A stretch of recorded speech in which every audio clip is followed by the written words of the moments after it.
Probablemente, quien más, quien menos de aquí, lo habéis sentido durante esta semana.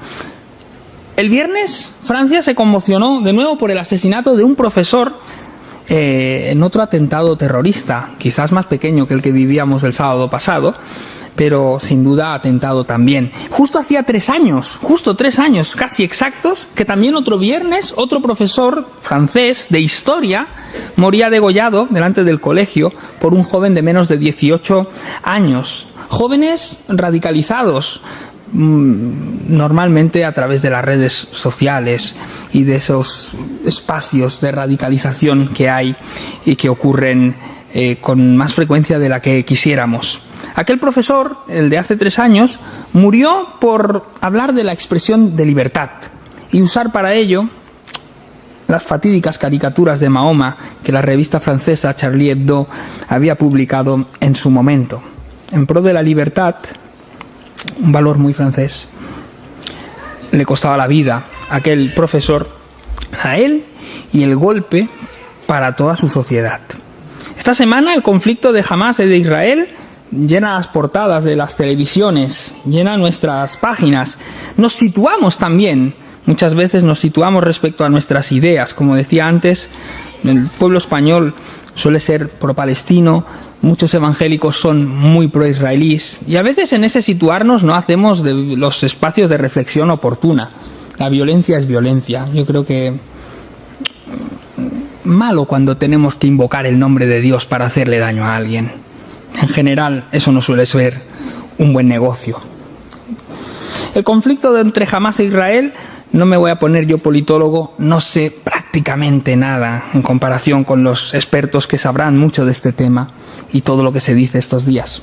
Pero viene de lejos, en la historia moderna, como mínimo, del año 1947, 48, 49, con la fundación del nuevo Estado de Israel. Si nos ponemos muy a ir a lo antiguo, podríamos hablar de los filisteos y los hebreos, que ya se peleaban en esa misma zona donde hoy existen estos conflictos. Pero quizás el auténtico núcleo de todo esto está en una historia que nos cuenta la Biblia, que es una de las mejores historias que hay en toda la Biblia sobre por qué los seres humanos nos peleamos constantemente. Es la historia de Caín y Abel. Porque los periódicos están llenos de historias de Caínes y Abeles que constantemente toman las armas y las violencias de este mundo para violentar a aquellos con los que no están de acuerdo, con los que se llevan mal. Hoy tiene forma de guerra, ayer de violencia de género, anteayer de asesinato, pasado mañana o hace 4 días de racismo, de etcétera, etcétera. Ponle el apellido que quieras a eso. Y un nuevo mundo, como el que predica el cristianismo, necesita de nuevas relaciones. Unas relaciones que superen esa tendencia de Caín, de matar a Abel, y construyan algo diferente. Por eso me gustaría reflexionar sobre ese texto en esta mañana. Dice así, Génesis 4. Adán se unió a Eva, su mujer, la cual concibió y dio a luz a Caín, y dijo: por voluntad del Señor he adquirido un varón. Después dio a luz a su hermano Abel. Abel fue pastor de ovejas y Caín labrador de la tierra. Pasado un tiempo, Caín trajo del fruto de la tierra una ofrenda al Señor, y Abel trajo también de los primogénitos de sus ovejas y de la grasa de ellas. Y miró el Señor con agrado a Abel su ofrenda, pero no miró con agrado a Caín ni a su ofrenda. Y Caín se enfureció muchísimo y puso muy mala cara. Entonces el Señor dijo a Caín: ¿por qué te has enfurecido de ese modo y has puesto esa cara? Si hicieras lo bueno, ¿no serías enaltecido? Pero si no lo haces, el pecado está a la puerta. Con todo, aunque esté al acecho, tú puedes dominarlo. Y Caín dijo a su hermano Abel: salgamos al campo. Y aconteció que cuando estaban ellos en el campo, Caín se levantó contra su hermano Abel y lo mató. Entonces el Señor preguntó a Caín: ¿dónde está tu hermano Abel? Y él respondió: no sé, ¿soy yo acaso el guardián de mi hermano? El Señor le dijo: ¿qué has hecho? La voz de la sangre de tu hermano clama a mí desde la tierra. Ahora pues, maldito seas de la tierra que abrió su boca para recibir de tu mano la sangre de tu hermano. Cuando labres su suelo no te volverá a dar sus frutos, errante y extranjero serás en ella. Entonces Caín respondió al Señor: grande es mi culpa para ser soportada. Hoy me echas del país y habré de esconderme de tu presencia y seré errante y extranjero en la tierra, y sucederá que cualquiera que me encuentre me matará. Le respondió el Señor: te lo aseguro, cualquiera que mate a Caín 7 veces será castigado. Entonces el Señor puso una señal en Caín para que no lo matara cualquiera que lo encontrase. Salió pues Caín de la presencia del Señor y habitó en el país de Nod, al oriente del Edén. Esta historia antigua que quizás habéis leído en más de una ocasión, una historia conocida, es la historia de Caín y Abel y de por qué las relaciones en el mundo funcionan tan mal. Las relaciones en el mundo tienen algunas claves importantes, nuestras propias relaciones tienen algunas claves, y me gustaría acercarme a ellas en positivo desde esta historia en los minutos que nos quedan. La primera de las claves que falla aquí, o la primera de las claves que podemos descubrir en la historia de Caín y Abel, son los valores importan mucho en nuestras relaciones. Nuestras relaciones se fundamentan en nuestros valores. ¿Qué mueve en el conflicto actual a unos y a otros? Los mueven esos valores profundos que los impulsan. Esos valores profundos que nos llaman a actuar de una determinada manera en el mundo. Probablemente los valores que unos piensan que deben de defender para defender sus libertades, o los otros para defender las suyas, cada uno las suyas. La historia de Caín y Abel nos suena aparentemente como arbitraria. En el texto de la Reina Valera del 60, leí Reina Valera 2020, pero en el Reina Valera del 60 dice que Caín ofreció de los frutos de la tierra y Abel ofreció lo mejor, dice el texto, de los frutos del trabajo de sus ovejas, y que al Señor le agradó una ofrenda sí, pero la otra no. Y uno dice, o puede pensar, qué arbitrario Dios, porque aquel hombre no tenía ovejas y trabaja con el campo y ofrece ese sacrificio porque al Señor no le agrada, podía pensar uno. No es en ninguna manera arbitrariedad de Dios. De hecho, en el Antiguo Testamento estaban recogidas las ofrendas vegetales. En el libro de Levítico se podían hacer ofrendas de ese tipo y no había ningún problema con ello. Y eran aceptables al Señor, y de hecho eran un tipo de ofrendas que estaban relacionadas con sacrificios de paz al Señor, porque no ofrecían ninguna víctima. Probablemente uno de los detalles en la historia es que Abel trajo lo mejor de lo que tenía y el otro trajo una ofrenda. Ese podría ser.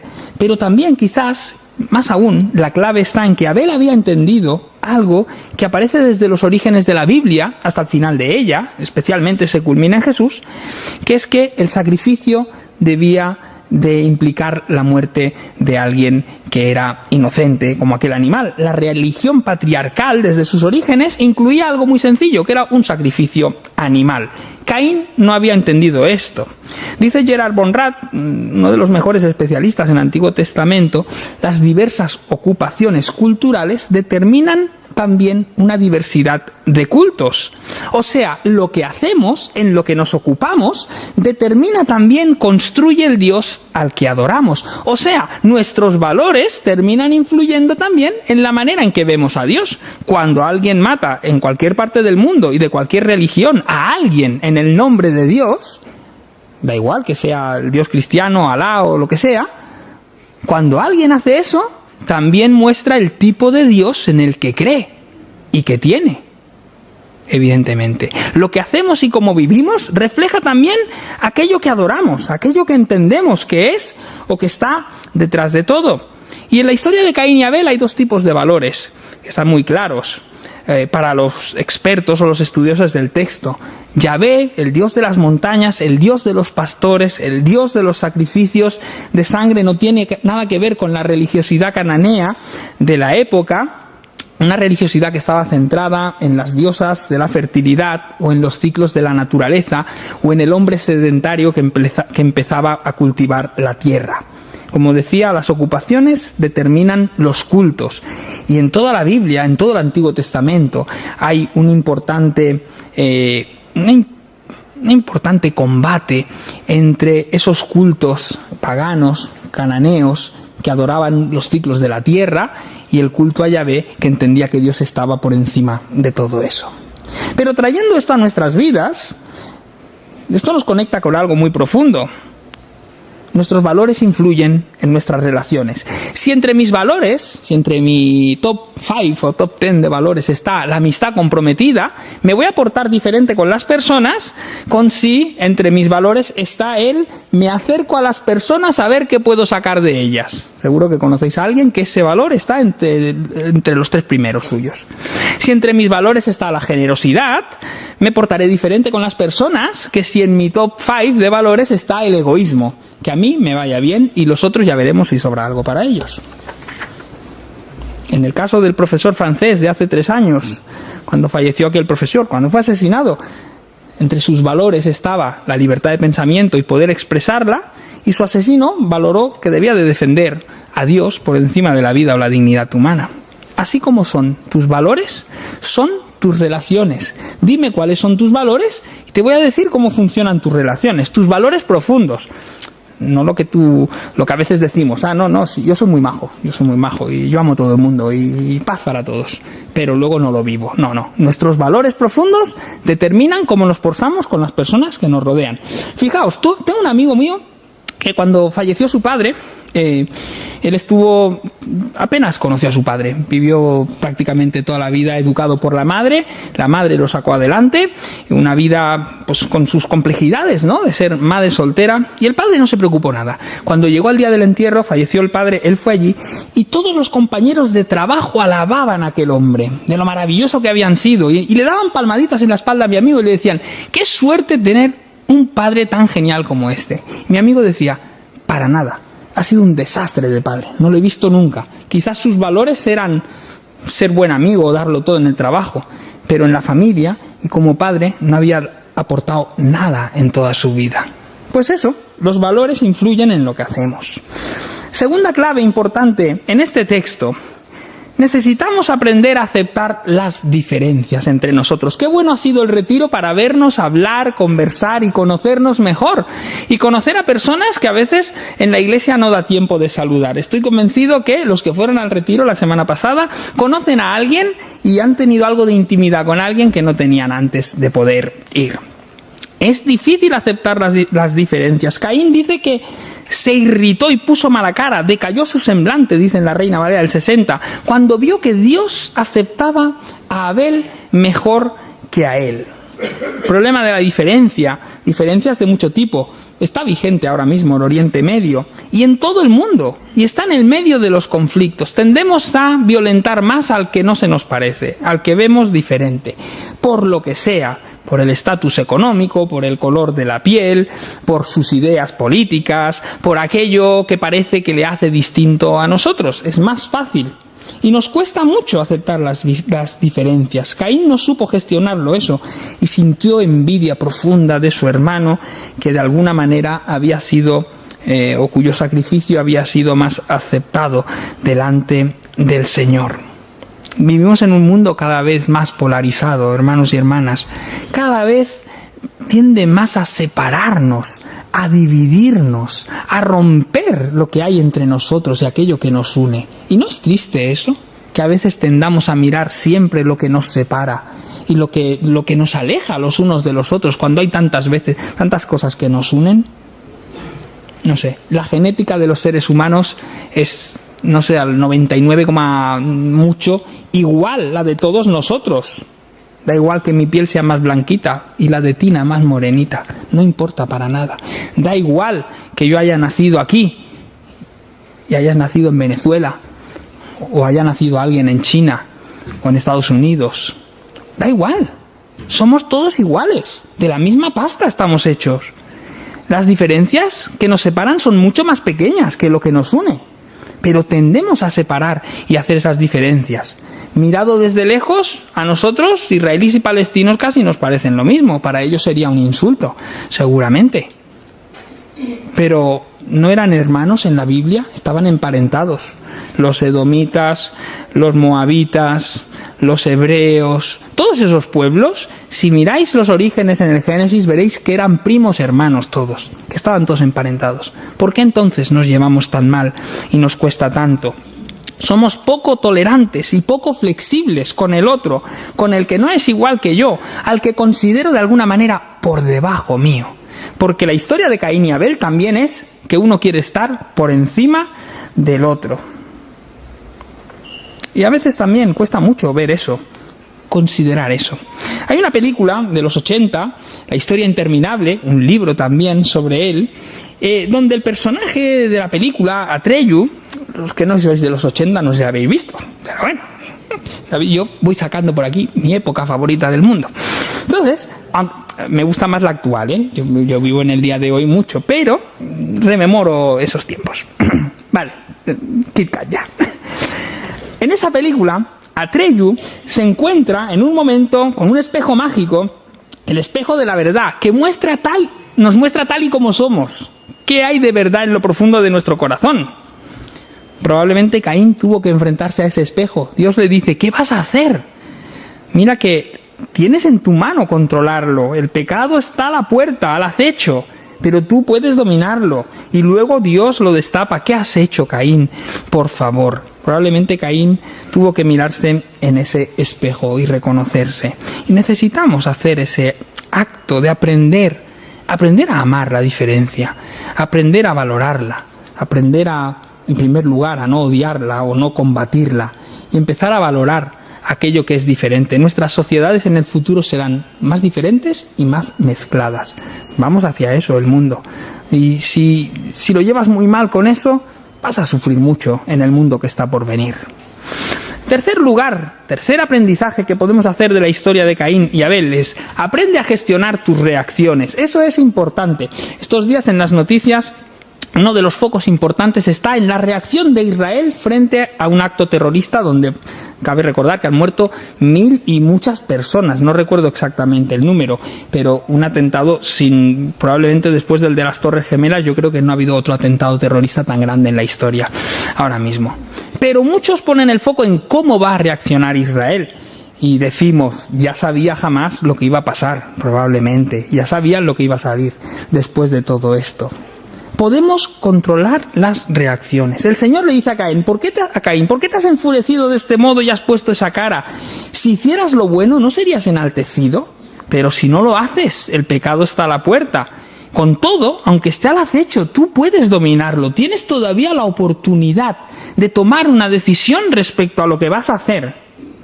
En los campos de concentración, Viktor Frankl, psiquiatra judío, encerrado en los campos, torturado, y lo pasó muy difícil, y vio como muchos de sus compañeros morían. En cierto momento él se dio cuenta de que solo podía tomar una decisión, solo podía hacer algo. Estaba a merced de sus cautivos, estaba a merced de unas circunstancias horribles, incluso de hecho habían destruido el trabajo de toda su vida, habían matado a su familia, me parece que solo le sobrevivió un hermano, su mujer, sus padres, todos muertos en los campos de concentración. Pero él dijo, la única decisión que puedo hacer es cómo yo voy a asumir esto, cómo voy a vivir esto, cuál va a ser mi voluntad en todo esto, y de eso no me pueden despojar como ser humano.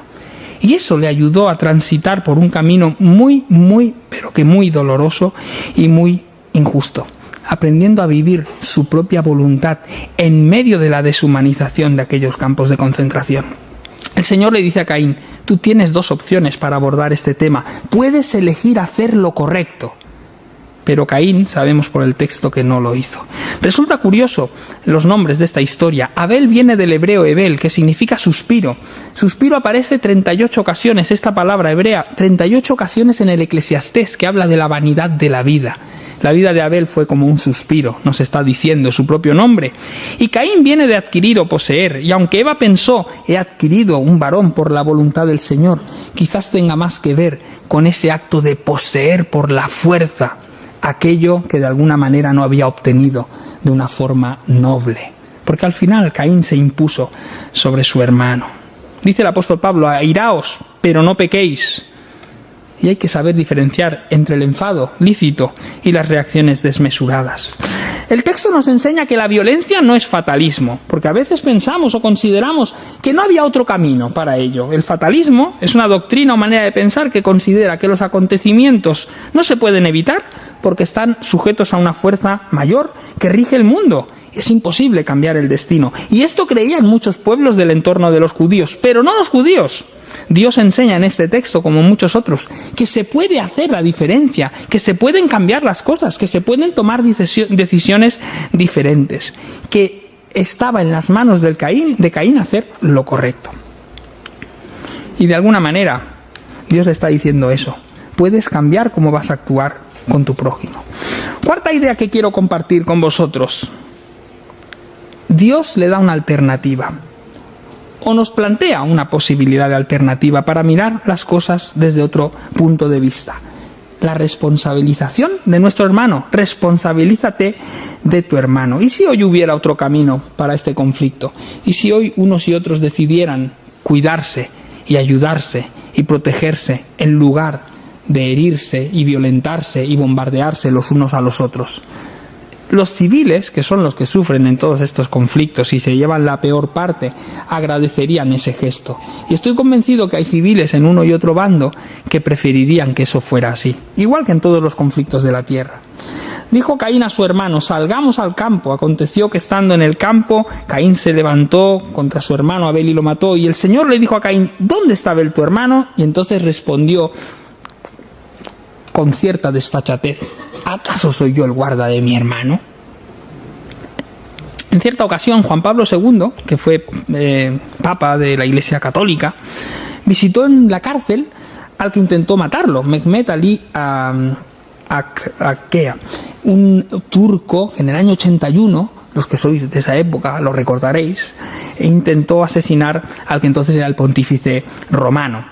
2 años más tarde, él lo visitó en la cárcel y dice que lo perdonó. No se sabe muy bien de lo que hablaron, pero lo que sí se sabe es que años más tarde, cuando salió de la cárcel, aquel hombre cambió su vida y su manera de vivir.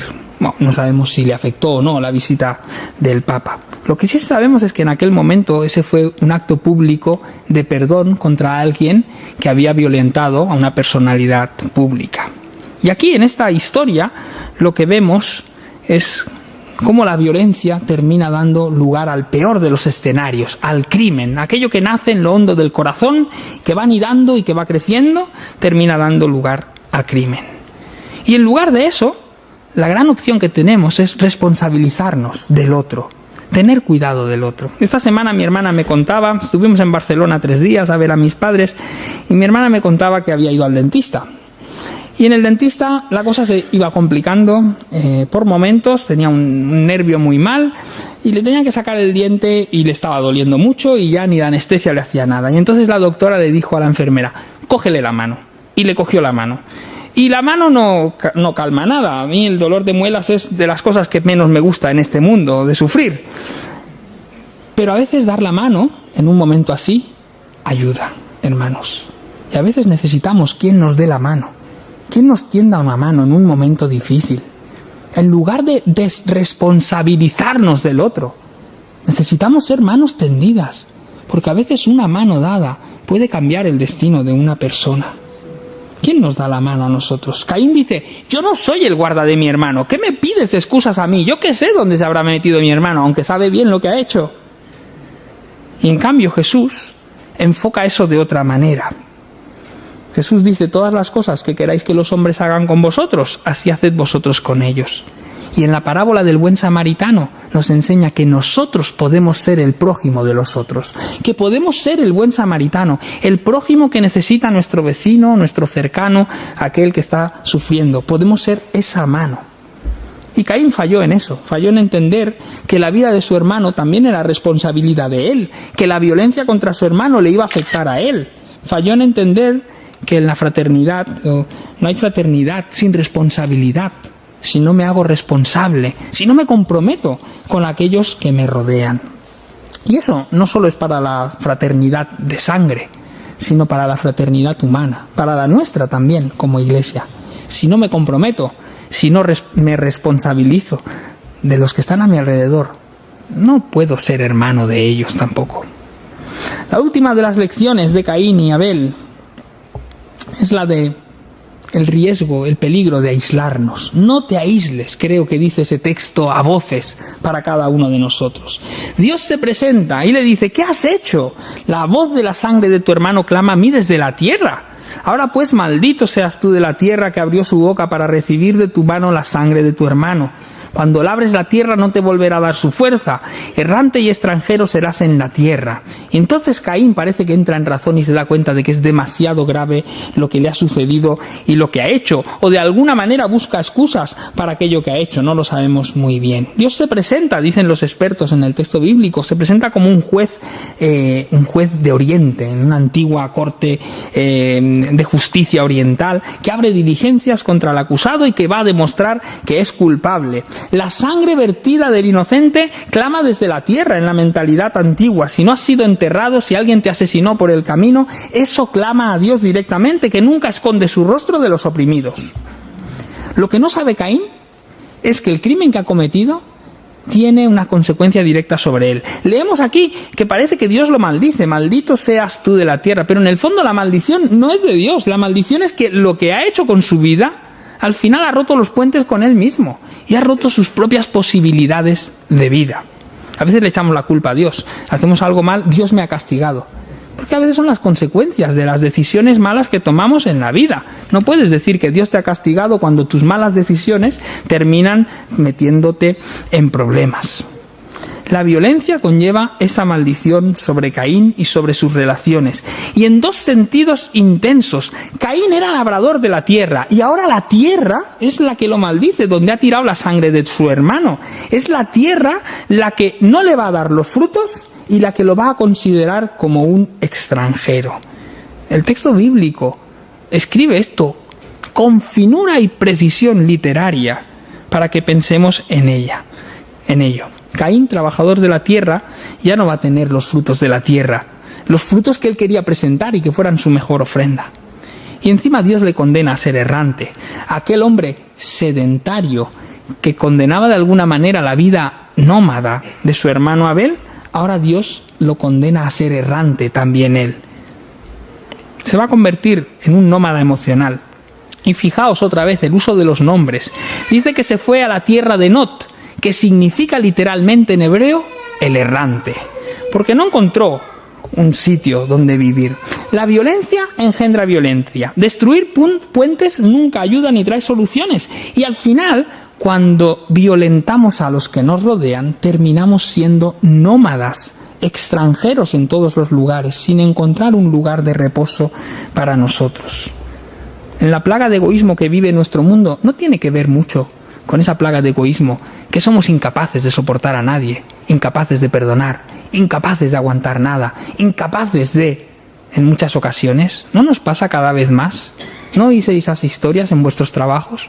¿No las vivís en vuestros contextos? ¿No habéis oído de eso? Hay una plaga de no puedo aguantar, no, yo, los otros nada, y que al final nos aísla y nos vuelve en errantes metafóricos, que no encuentran un destino ni un lugar donde asentarse. Yo creo que el texto de Caín y Abel nos dice, no te aísles, de ninguna manera y bajo ningún concepto. No te vayas a vivir a Not como Caín. Si rompes los puentes con los que te rodean, al final terminas siendo un errante, un vagabundo emocional. Y la única manera de sobrevivir en este mundo es no aislarse. Termino mi reflexión. Dice Gerhard von Rath en sus estudios sobre el Génesis, la rebelión del hombre contra Dios, Génesis capítulo 3, lleva a la rebelión contra su prójimo, Génesis capítulo 4. Nada más el hombre se ha rebelado contra Dios y lo ha quitado de en medio de la ecuación. Los primeros problemas que tiene son con sus iguales, con los otros seres humanos. El Evangelio de Juan dice, no se puede amar a Dios sin amar al hermano. Es imposible. No existe una religión cristiana que se pueda vivir así. La caída de Caín o la caída de Adán y Eva ya antes llevaba como contrapartida la destrucción de las relaciones humanas. Pero fijaos una cosa, la nueva vida en Cristo lleva de la mano la restauración de las relaciones. Por eso la Iglesia puede considerar que sí se pueden restaurar las relaciones. Por eso podemos vivir con el optimismo, con la fe y la esperanza de que sí que es posible tender puentes. El Señor Jesús, el apóstol Pablo dice en los Efesios, había un muro que nos separaba, pero Cristo lo derrumbó. Y ahora ya no existen judíos ni griegos, hombres ni mujeres, esclavos ni libres. Ya no hay diferencias entre nosotros. nosotros podemos ser hermanos y hermanas, porque Jesús ha tirado el muro de las diferencias. Es verdad que el pecado llevó ineludiblemente a la destrucción de las relaciones, pero la vida de Jesús, la muerte y la resurrección de la cruz ha traído la posibilidad de que esas relaciones puedan ser reconstruidas. Y la Iglesia debería de ser un oasis de relaciones reconstruidas, restauradas. Evidentemente, dentro de nuestras imperfecciones, aquí hay problemas también en la Iglesia, claro que los hay. Y a veces es difícil, y a veces se tardan años en perdonar las cosas, claro que sí, es natural, entra dentro de lo que somos, el ser humano. Pero nuestra aspiración es vivir restaurando las relaciones, como Cristo también nos perdonó a nosotros. ¿Cómo están tus relaciones? ¿Qué parte depende de ti en la mejora de las mismas? Hay una parte a veces que no controlamos. La manera en cómo están, cómo vivimos nuestras relaciones, en cómo vivimos nuestros conflictos, también es espiritual. De hecho, yo diría que es tremendamente espiritual, o lo más espiritual que hay. A veces pensamos que ser espiritual es flotar por encima del suelo. Lo más espiritual que hay es amar a nuestros hermanos. Jesús dijo: conocerán que sois mis discípulos en que os amáis los unos a los otros. Que el Señor nos ayude. Vamos